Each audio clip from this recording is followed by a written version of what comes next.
এই গত 5 বছরের মধ্যে এবারের বন্যা যে বন্যাটা হয়েছে, বলা যায় যে 5 বছরের মধ্যে একটা বড় বন্যা। এই বন্যার কারণে অনেক বড় ক্ষতি হওয়ার সম্মুখীন হয়েছে এবং সামনে অনেকটা ক্ষতি হতে পারে। তো যা হোক, আজকে এবং গতকালকে যে পানি স্থিরতার কারণে পানিটা কিছুটা একটু কমেছে। তো আপনার আঙ্কেল, এই এলাকাতে কি কি সমস্যা হচ্ছে পানি বৃদ্ধির কারণে? পানির কারণে ধান লাগিয়ে সব ধান তো বিঘা সারা কজি যে 9 বিঘা ধান লাগিয়ে খরচা, ধান তো এমনি হবে না। ধানের- আপনার 9 বিঘা ধান ছিল। 9 বিঘা ধান ছিল। তা আচ্ছা, আপনারা কি কি ক্ষতি হচ্ছে এই এলাকাতে? গরু বাছুর সবারই ক্ষতি। আমরা পানিতে এখন বর্তমান সব ডুবে টুবে আসি ভাই। আমাদের নদীর এলাকা এবং নদীতে আমাদের খুব সমস্যা। এখানে পানি বন্দি হয়ে আছে, ধরেন এখানে 5,000 লোক এখানে আমাদের পানি বন্দি হয়ে আছে।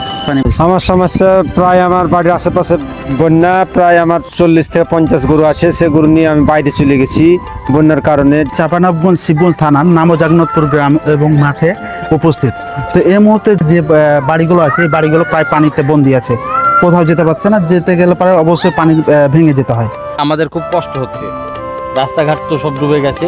এবং দেখেন, এই যে জুতা হাতে নিয়ে, ব্যাগ হাতে নিয়ে কাদা একটু আগে পড়ে গেছিলাম ভাই। এর মাধ্যমে দেশ এবং যারা উচ্চ পর্যায়ে যারা দেশ পরিচালনা করছে তাদের কাছে অনুরোধ, এই এলাকার মানুষের জীবনযাত্রার মান উন্নয়নের জন্য এই এলাকার যাতে পদ্মার আশপাশ দিয়ে একটা বেড়িবাঁধ তৈরি করা হয়, যাতে এই এলাকার এই নদী ভাঙন বন্ধ হয় এবং এই বর্ষায় বন্যার থেকে যাতে সবাই এই মুক্তি পায়।